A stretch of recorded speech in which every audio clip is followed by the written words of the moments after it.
เนาะต้องกระชางกล้าขามาได้เนาะอยู่เป็นแคมป่าเลยมันก็ติดกับดินประชาแล้วเนาะบ่ได้แม่นว่าเขามาอันไม่ได้บ่จิตบ่แม่นว่าเขามาอันบุกลุกดอกเนาะอันนี้คือพื้นที่เพิ่นพี่น้องเลยเข้ามาน้ำมันสาวนางเพิ่นนี่แหละพี่น้องเพิ่นก่อนเพิ่นสิมาเอาพื้นเอาลัวก็ได้ครอบได้บอกได้แล้วว่าได้บอกเลยกล่าวได้แล้วว่าแม่เดี๋ยวสิไปเอาพื้นใช่แล้วครับคุณเนาะทางใดบาทนี่มาพี่น้องเลยลุยเลยวะเอาจะลัดมาทางนี้ก่อนเด้อ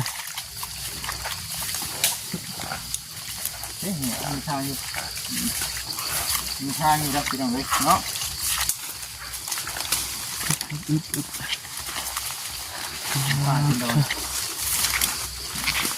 ยามเพชรยามหอนออกก็คือเอาแน่ได้เนาะคือสินั่นคือแทน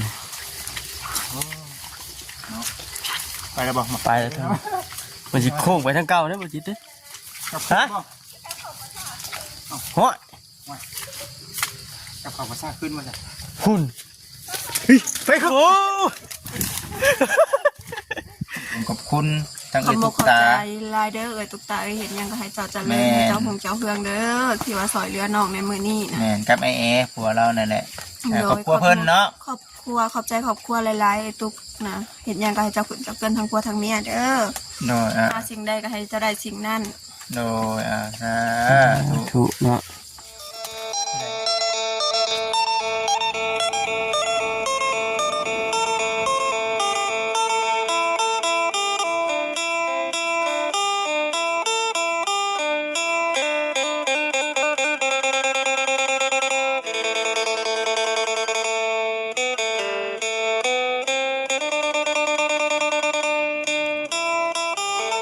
คุณสนางคุณผลตกผลดินกับบ่ได้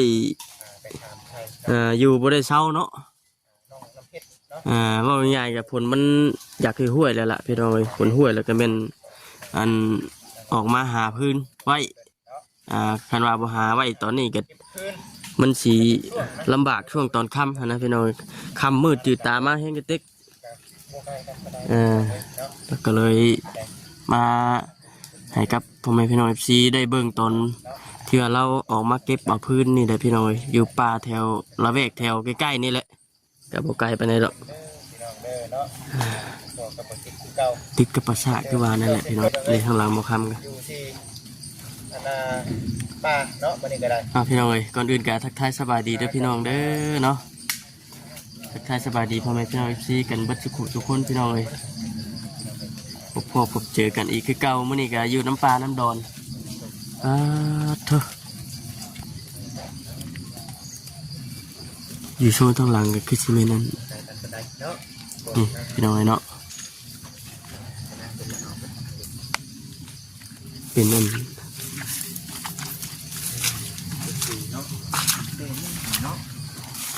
ต้องกระชางกล้าขามาได้เนาะอยู่เป็นแคมป่าเลย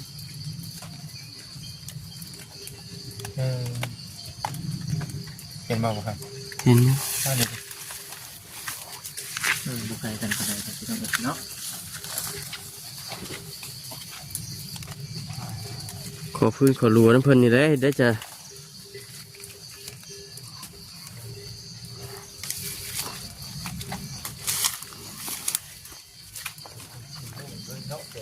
ฮะเห็นป่ะโอ้โหนะถึงว่ามันนอนอยู่ข้างปลานี่อยู่กันมันก็ติดกับดินประชาแล้วเนาะบ่ได้แม่นว่าเขามาอันไม่ได้บ่จิตบ่แม่นว่าเขามาอันบุกลุกดอกเนาะอันนี้คือพื้นที่เพิ่นพี่น้องเลยเข้ามาน้ำมันสาวนางเพิ่นนี่แหละพี่น้องเพิ่นก่อนเพิ่นสิมาเอาพื้นเอาลัวก็ได้ครอบได้บอกได้แล้วว่าได้บอกเลยกล่าวได้แล้วว่า เดี๋ยวสิไปเอาพื้นใช่แล้วให้ผุนเนาะผมเราไม่ได้เอาไก่นะมันไม่ได้ไก่กันเด้พอจะจุ แดนตัวแดนคือเพิ่นเว้าหั่นแหละติดกัน จุกันต้องเจอหน้า บ่เห็นว่าเขามาลุมเกินเพิ่นดอกพี่น้องเนาะเขามาเบิ่งให้ไกลซีได้เบิ่ง ครับถ้าสบายดีเด้อพี่น้องเด้อเนาะบ่ทุกคน อ๋อเถอะ สบายดีนี่บ่เพื่อนนะ บ่คิดอันจำ นี่ฮะ เออ อ่า พอได้จุเนาะ พอได้อยู่พอได้เนียน ทีแรกฝนตกพี่น้องเอ้ยเนาะมันบ่มีพื้นดัง หนู หาช่วงนี้ได้เนาะมัน คนเอื่นเขาก็ออกมาหา คนเอื่นนี่ พอได้ดังพอได้เพิ่นแหงแน่นะ ได้ให้เห็นได้เอาไปได้บ่เอามาเดี๋ยวคิดถือใช่ไหมได้บ่ได้นะเดี๋ยวช่วยนะไป ไปผู ได้บ่ เพิ่นเคยมาแล้วพาออกไปเนาะ ฮึบแล้วพี่น้องมาตามมาเด้อพี่น้องเด้อ เอาบ่ข้ามกระชี้ยางจับหลังนี่แหละจ้ะ ตามมาไปบ่ไม่นี่ก็ไล่เด้อว่านี่เนาะ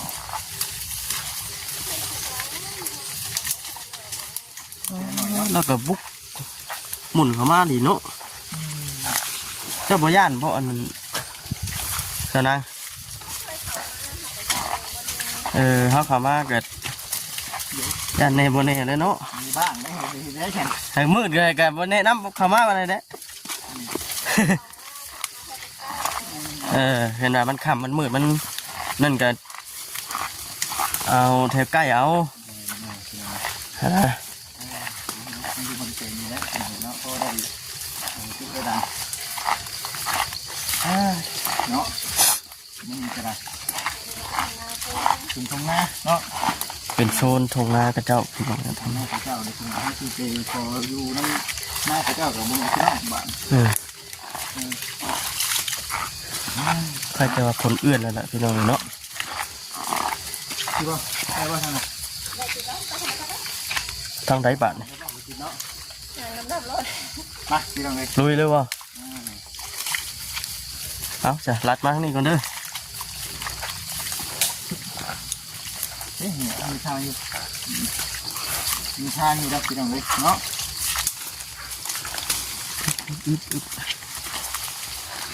มาพี่น้อง ยามเพชรยามหอนออกก็คือเอาแน่ได้เนาะคือสินั่นอยู่แทน ไปแล้วบอกมา ไปแล้วเท่านั้นมันสิโค้งไปทางเก่าได้อบ่จิตเด้อ ฮะ ห้อย กับเขาภาษาขึ้นมาจ้ะ หุ่น ไปครับ โอ้ ลุงทางกันมาจ้ะ โอ้ย ตาย เจอแล้วอย่าหาทำได้ไปไหน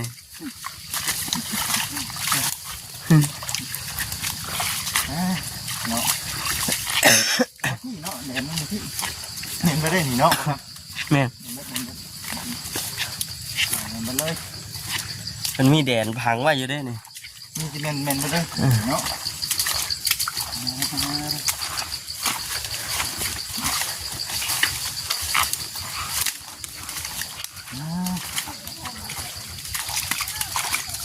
เอาเพื่อนเลยไปบ่ครับเดี๋ยวไปเอาพื้นให้ทั้งนาสานางเพิ่นก่อนเด้อพี่น้องเด้อเนาะไปบ่ครับ เถอะยันแต่น้ำถือกล้องเขาได้พี่น้องเลยเนาะ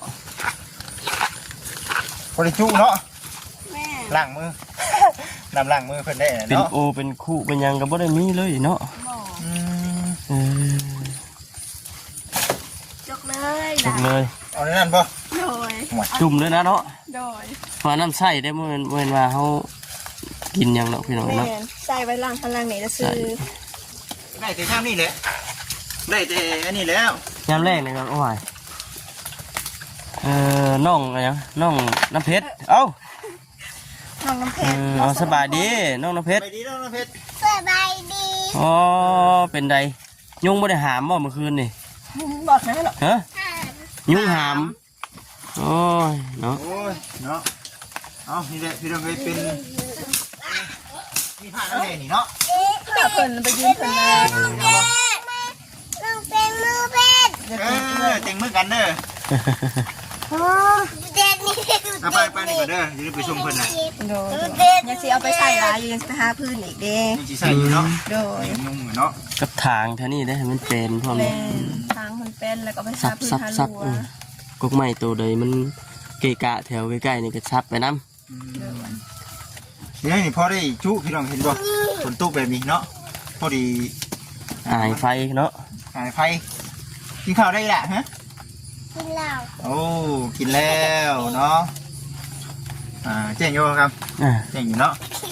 ขออนุญาตนั่งนั่นเด้อนะ แม่ เปียกเนาะ อยากไปผลป่าผลตก สู้ๆได้เนาะไปคนเดียวก็อย่าไปเดึกไรเนาะมันไม่ได้ไกล เกือ กับ น ยอดเลยเมื่อกี้นี่เพิ่นเอื้อนแล้วบ่เอื้อนบอกหัวซัดไปบนเก่าอยู่จ้ะ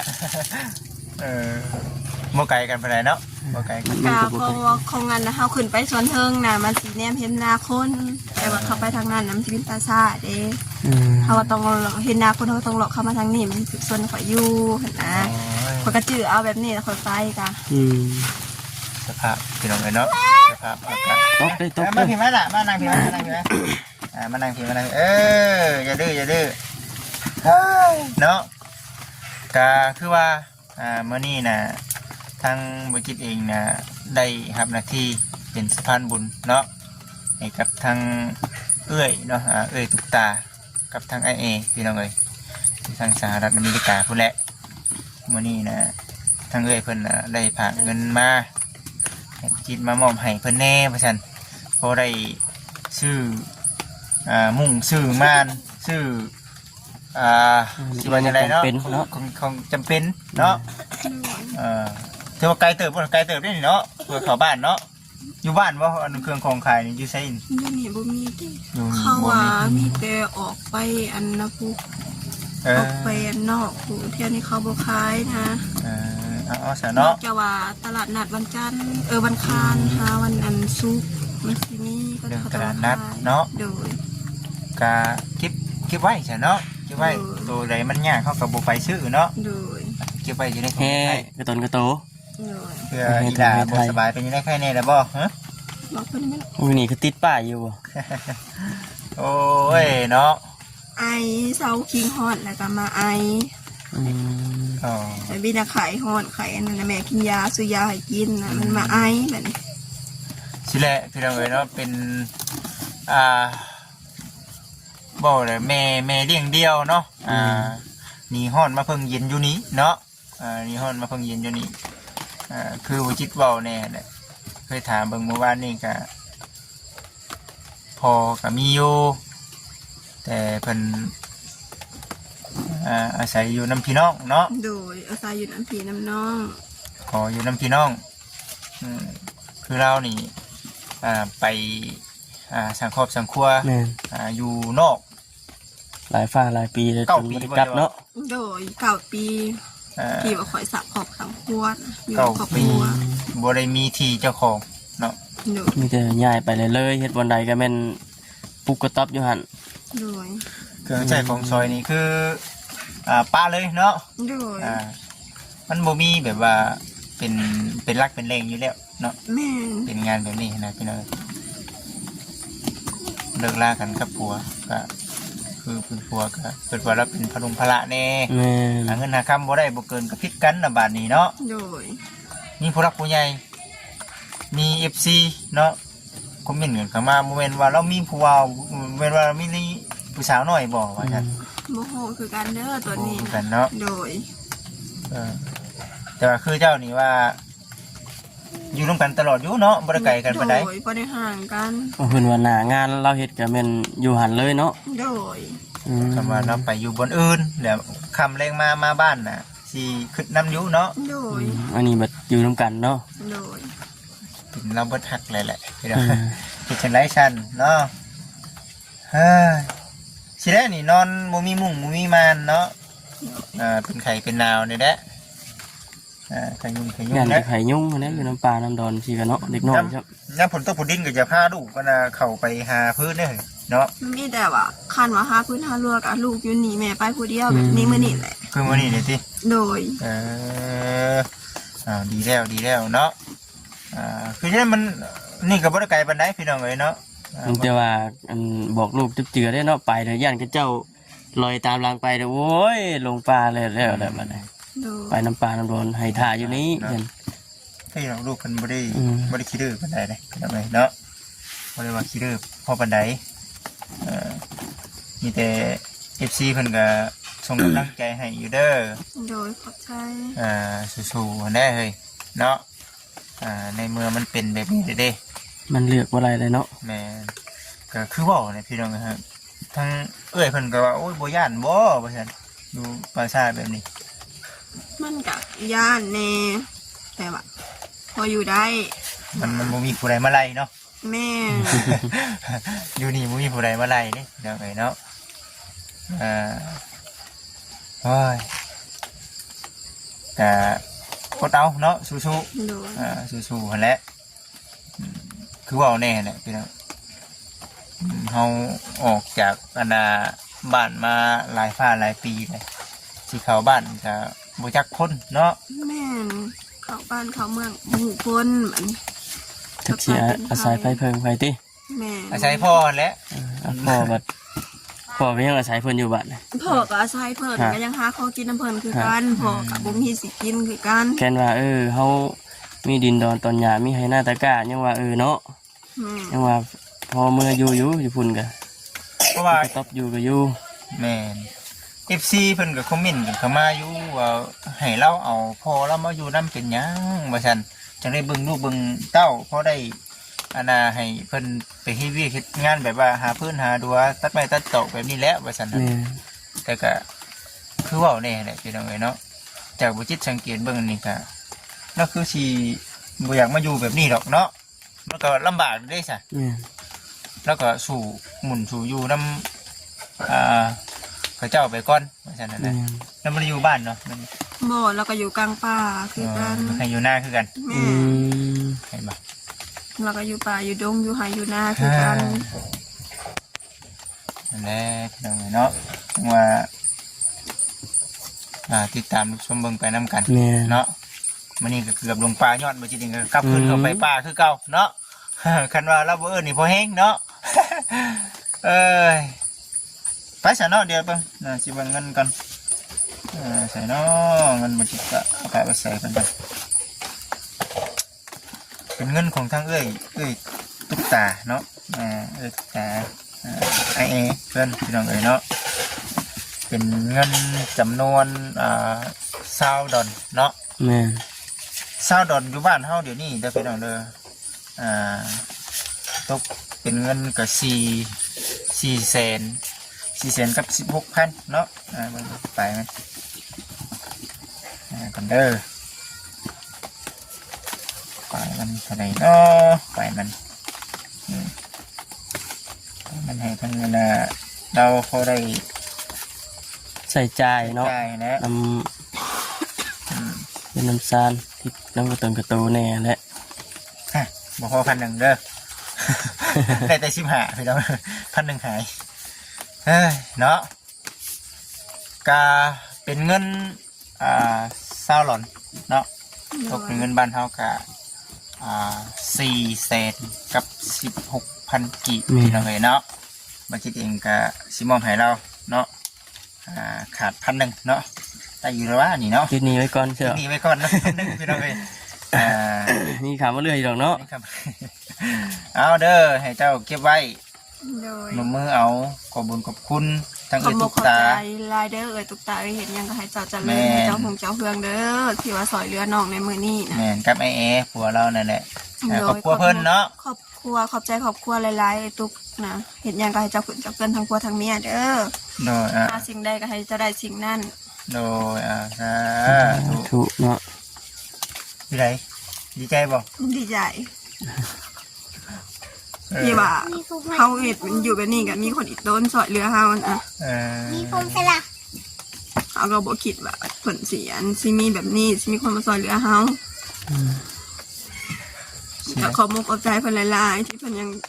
ดูเฮาเพิ่นยังซอยเรือเฮานะครั้งแรกบ่นี่แม่ กลางเด็กนี่เนาะ อืม นั่นแหละเพิ่นก็ซอยซ้ำที่เพิ่นซอยได้เด้อ โดยขอบใจหลายๆ แต่ว่าเพิ่นก็ให้ประจิตเองเป็นสะพานบุญให้หลายครั้งหลายคราวอยู่แล้วพี่น้องทั้งครอบครัวน้องดอยเนาะไอ้เพิ่นเกิงหลายรอบอยู่เนาะไอ้เพิ่นก็อยากมาแบ่งน้ำจิตน้ำใจเนาะ แม่น เบิ่งสภาพการเนาะว่าคือทางเจ้ากับลูกนี่ต่อไปสิเป็นได้บ่ซั่น แม่น ว่าบ่สร้างในอนาคตเนาะก็ว่ามันเป็นจังไดเพิ่นก็สิเบิ่งอีกเทื่อเนาะอันนี้คือเพิ่นอยากฝากเงินมาให้เจ้าพอได้ให้ถุงให้ไทยไว้ โดย พอได้ซื้อยาเวลาจะเป็นเอ็นอุ่นบ่สบายปวดหัวตัวร้อนคือเว้าได้พี่น้องเอ้ยถึงว่าบ่ให้เจ้าท้อหั่นแหละ โดย ชูๆเนาะสิได้ยังมีพูน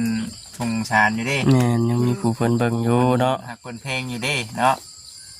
เพราะฉะนั้นจึงว่าอดไปสู่ไปเนาะขนาดเพิ่นอยู่ไกลกันบ่เห็นหน้าเห็นตากันเพิ่นยังหักได้จ้ะ โดย โอ้ยญาติพี่น้องก็แม่นเนาะ ในเรื่องลูกเรื่องผัวกะพยายามหั่นแหละเฮ้ยเนาะอะไรมันบ่ดีก็ทำใจเอาเนาะ โดย ทำใจเอาพอได้เห็นหน้าลูกนี่ก็เอาลืมแล้วว่าฉัน มีแต่คือว่าพี่น้องในเรื่องบนพักบนเศร้านี่ก็มุ่งเนาะแม่นบ่มุ่งไปยังมุ่ง เป็นได้จะเมื่อคืนนี่ฝนบ่ได้หัวบ่